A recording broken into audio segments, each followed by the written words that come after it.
Hello viewers, welcome to our channel. నేను మీ చరణ్ పరిమి. జగన్ తన పార్టీలో కీలకంగా ఉండి తనకు సలహాదారుగా పనిచేసి ఎంతో కాలంగా జగన్కి ఒక షాడోలా ఉన్న సజ్జల రామకృష్ణారెడ్డిని పూర్తి స్థాయిలో పక్కన పెట్టాడు. ఎందుకు ఆయన పక్కన పెట్టాడు, ఏం జరిగింది అనేది చెప్పక్కర్లేదు, చాలామందికి ఆల్రెడీ తెలుసు. అయితే సజ్జల విషయంలో జగన్ తీసుకున్న ఈ స్టెప్ ఇప్పుడు పార్టీలో చాలా హర్షం వ్యక్తం చేస్తున్నారట. ఎందుకంటే సజ్జల ప్రతి విషయంలోనూ జగన్కి ఒక షాడోగా ఉండి ఆయన తీసుకునే నిర్ణయాలన్నీ కూడా మీడియా ముందుకు వచ్చి ఈయనే చెప్తుంటాడు. కొన్నిసార్లు అయితే ఈయనే నిర్ణయాలు తీసుకుంటూ ఉంటాడు. ముఖ్యంగా ఈ మంత్రుల విషయంలో కూడా, మంత్రుల పదవులు కూడా వాళ్ళ చేతుల్లో వాళ్ళ అధికారం ఉండదు, ఆ అధికారం అంతా ఈయన చేతుల్లోనే ఉంటుంది. హోంశాఖకు సంబంధించి నామినేటెడ్ పదవులకు సంబంధించి కూడా ఈయనే నిర్ణయాలు తీసుకొని అమలుపరిచిన పరిస్థితి ఉంది. సజ్జల ఏ ప్రభుత్వ పథకం వచ్చినా సరే ముందు ఆయనే చెబుతాడు, ప్రభుత్వం ఏ నిర్ణయం తీసుకున్నా సరే ఆయనే చెప్తాడు. నిజానికి సలహాదారులు అనేదే ఒక రాజ్యాంగబద్ధమైన పదవి కాదు. నిజానికి ఐఏఎస్లు ఉంటారు. నిజానికి గవర్నమెంట్కి సలహాలు ఇవ్వడానికి కానీ ప్రతి శాఖకి సలహాలు ఇవ్వడానికి ఐఏఎస్లో బృందం ఉంటుంది. సో వాళ్ళే చూసుకుంటారు. సీఎంకి సంబంధించి కూడా అలాంటి బృందం ఉంటుంది.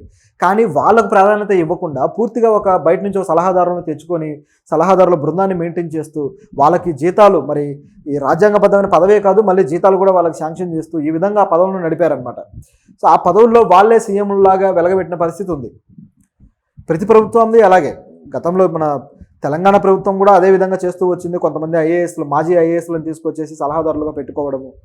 సలహాదారు ఉండొచ్చు, కానీ అది ఎంతవరకు ఉండాలంటే కేవలం ఒక సలహా ఇచ్చి వదిలేసేలాగా ఉండాలి, కానీ ప్రభుత్వ చర్యల్లో భాగస్థులైపోయి ప్రభుత్వాన్ని వాళ్ళు నడిపించే పరిస్థితిలోకి వెళ్ళిపోకూడదు. కానీ ఆ విధంగా జరిగి ప్రజలకు నష్టం చేకూర్చిన పరిస్థితి కూడా ఉంది. ఇప్పుడు ఎందుకు ఆయన దూరం పెట్టారంటే ఆయన వల్ల ఇంత నష్టం జరిగింది, ప్రజలు ఆయనను బాగా వ్యతిరేకించారు, ఆయన వల్లనే పార్టీ ఇమేజ్ పూర్తి స్థాయిలో డ్యామేజ్ అయిందని చెప్పేసి జగన్ గ్రహించారట. సో దానివల్లనే జగన్ ఈ విధంగా ఆయన దూరం పెట్టడం జరిగింది. సో అంటే చాలా లేట్గా తెలుసుకున్నాడు. ఎప్పుడో తెలుసుకొని ఉంటే బాగుపడేది, కనీసం చివరి 2 సంవత్సరాల్లో గ్రహించినా బాగుండేది. కానీ చివరి 2 సంవత్సరాల్లో జగన్ కన్నా ఈయన ఎక్కువ కనిపించాడు ప్రజల్లో. ఆయనేమో ఎక్కువగా ఫోటోల్లోనూ లేకపోతే ఆ శిలాఫలకాల మీద ఫోటోలు వేయించుకోవడం సరిపోయింది, కానీ ఎక్కువగా పథకాలకు సంబంధించి మాట్లాడింది మాత్రం సజ్జల గారే. అయితే ఇప్పుడు పక్కన పెట్టడం వల్ల పూర్తిగా ఆయన సైడ్ అయిపోయాడు అంటున్నారు. సో మరి ఎవరు ఆ పొజిషన్కి వస్తారు, ఎవరు ఇప్పుడు మళ్ళీ జగన్కి పూర్తి స్థాయి సలహాదారుగా పనిచేయబోతున్నారు అనే చర్చ ఉంది. అంటే ఇప్పుడు ఆయన సీఎం కాకపోవచ్చు, కానీ ఇప్పుడే ఆయన చుట్టూ చేరితే ఒక కోటరీ బిల్డ్ అవుతుంది, తిరిగి ఆయన్ను ఆ విధంగా ముందుకు తీసుకెళ్లొచ్చు అనే ఆలోచన అయితే కొంతమంది సీనియర్ నాయకులు చేస్తున్నారు. సో ఈ సీనియర్ నాయకుల్లో ముఖ్యంగా ఉన్నది పేర్ని నాని గారు. ఆయన ఎప్పటి నుంచో జగన్తో మాకు సరైన యాక్సెస్ ఉండదు, ఎప్పుడు కూడా ఇబ్బంది పడుతుంటాము మేము ఈ విషయంలో అని చెప్పడం జరిగింది. సో మంత్రులందరితో అదే పరిస్థితి, కేవలం ఒక ఈయన నాని మాత్రమే కాదు, అనేక మంది ఇదే పరిస్థితిలో ఉన్నారు. అయితే వీళ్ళల్లో జగన్కి దగ్గర అవ్వాలనుకుంటూ ప్రయత్నించిన వ్యక్తుల్లో ఈయన ఒకరు, నాని. దీంతో పాటు ప్రకాశం జిల్లా చెందిన నాయకుడు ఆదిమూలపు సురేష్, ఆయన ఈసారి ఓడిపోయాడు. కానీ అంటే తన కాన్స్టిట్యున్సీ నుంచి, ఎర్రగొండపాలెం కాన్స్టిట్యున్సీ నుంచి వేరే కాన్స్టిట్యున్సీకి వెళ్ళి, అంటే ఇక్కడ వ్యతిరేకత ఉంది అని చెప్పేసి వేరే చోటకి మారిస్తే అక్కడ కూడా ఓడిపోయారు. వ్యతిరేకత ఎక్కడైనా ఒకటే కదా, సరిగ్గా పరిపాలించినప్పుడు, ప్రజలకు సరైన బాగోగులు చూడనప్పుడు అది ఆటోమేటిక్గా అన్ని ప్రాంతాలకు తెలిసిపోతుంది. ఖచ్చితంగా అందరూ వ్యతిరేకిస్తారు. పైగా ఆయన మంత్రి పదవులు అనుభవించినా కూడా ఆ పదవుల్లో కూడా చేసిందేమీ లేదు. సో ఈ నాయకుడు కూడా గతంలో జగన్కి చాలా క్లోజ్. ఆయనకు నిజానికి నియోజకవర్గంలో అది పెట్టని కోటలాగా ఉండేది, అలాంటి నియోజకవర్గంలోనే వ్యతిరేకత తెచ్చుకున్నాడంటే మరి ఆయన అక్కడ సరిగ్గా పరిపాలించకపోయినా జగన్కి మాత్రం ప్రతిదానికి ఊకొడుతూ ప్రతిదానికి సరే అంటూ ఆయనకి చాలా మద్దతు తెలియజేస్తూ వచ్చిన వ్యక్తి. సో ఇప్పుడు అలాంటి పొజిషన్లోకి ఈయన కూడా వెళ్ళే అవకాశం ఉంది అని వినిపిస్తుంది. అంటే నాకు కనిపిస్తుంది అనమాట. ఎందుకంటే నేను ఆ కాన్స్టిట్యున్సీకి సంబంధించిన వ్యక్తినే కాబట్టి అక్కడ జరిగిన పరిణామాలు ఇవన్నీ కూడా కొంత ఆలోచన అవగాహన ఉన్నది కాబట్టి నాకు ఈ విధంగా కనిపిస్తుంది. సో దీంతో పాటు మరికొంతమంది నాయకులు కూడా ఇలాంటి పద్ధతుల్లో వెళ్తున్నారు, జగన్కి మరింత క్లోజ్ అవ్వాలని చెప్పేసి అనిపిస్తుంది. కానీ మరి ఆ నాయకులకు ఆయన ఎంతవరకు ఛాన్స్ ఇస్తాడో చూడాలి. సో ఇది పరిస్థితి. మరికొంతమంది నాయకులు మాత్రం జగన్ నుంచి పూర్తిగా అవాయిడ్ అయిపోయే పరిస్థితి అయితే ఉంది. సో ఆల్రెడీ కొంతమంది జారుకున్నారు, కొందరైతే అండర్ గ్రౌండ్కి వెళ్ళిపోయారు. కొడాలి నాని అలాగే వల్లభనేని వంశీ, వీళ్ళిద్దరూ ఇప్పుడు ఎక్కడ ఉన్నారు, ఎక్కడ తలదాచుకున్నారో ఎవరికీ తెలియదు. కొడాలి నాని మీద కూడా 3-4 కేసులు పెట్టారు, తర్వాత ఆయనకు అరెస్ట్ వారెంట్లు కూడా ఇచ్చారు. దాంతో ఆయన దొరకకుండా ఎక్కడికో వెళ్ళిపోయాడు. తర్వాత ఆయన సీక్రెట్గా అరెస్ట్ చేశారు పోలీసులు. ఆల్రెడీ పోలీసుల కస్టడీలో ఆయన ఉన్నాడు, 3rd డిగ్రీలు కూడా అనుభవిస్తున్నాడు అని ఇంటర్నల్గా కొన్ని వార్తలు అయితే వస్తున్నాయి, కానీ ఇవి కన్ఫర్మ్ చేయడానికి మాత్రం ఏ సోర్సు లేదు.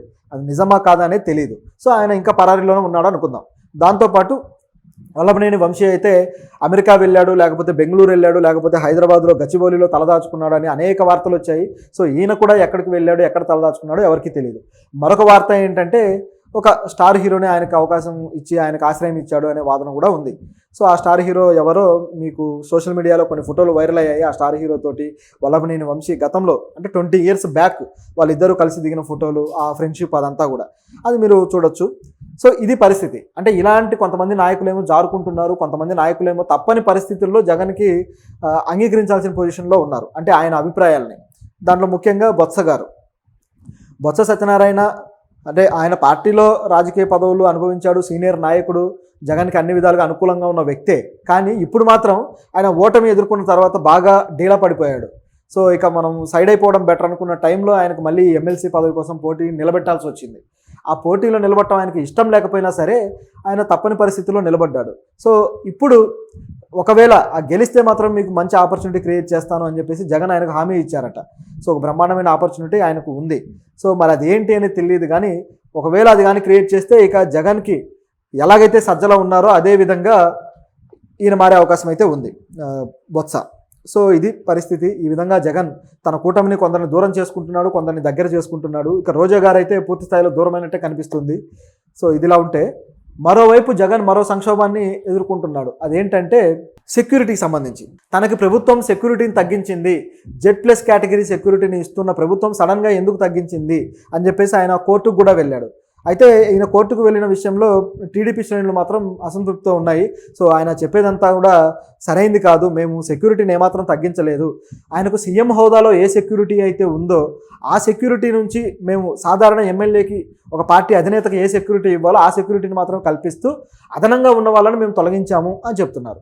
సో దీంతోపాటు చంద్రబాబు గారు ప్రతిపక్షంలో ఉన్నప్పుడు ఎంత సెక్యూరిటీ అయితే ఇచ్చారో అంతే సెక్యూరిటీని మేము ఇచ్చాము అని చెప్పేసి వాళ్ళు అంటున్నారు. నిజానికి జగన్కి కేటాయించిన వాహనం విషయంలో కూడా ఒక సాధారణ వాహనాన్ని కేటాయించారు. ఇది ఎంతవరకు కరెక్ట్ అని ఆయన వాదించడము, దాంట్లో కూడా టీడీపీ శ్రేణులు మీరు గతంలో చంద్రబాబుకి ఇలాంటి వాహనమే కేటాయించారు కాబట్టి అదే బ్రాండ్ మీకు కేటాయించాము, తప్పేంటి అని చెప్పి వాళ్ళు కూడా చేతులు దులుపుకున్నారు.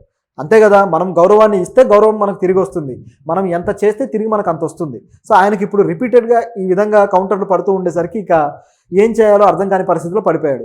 సో తనకు ప్రాణానికి హాని ఉంది, అనేక మంది 100 మంది పోలీసుల సెక్యూరిటీ నాకు కావాలి అని చెప్పేసి ఆయన కొత్త పాట అయితే అందుకున్నాడు.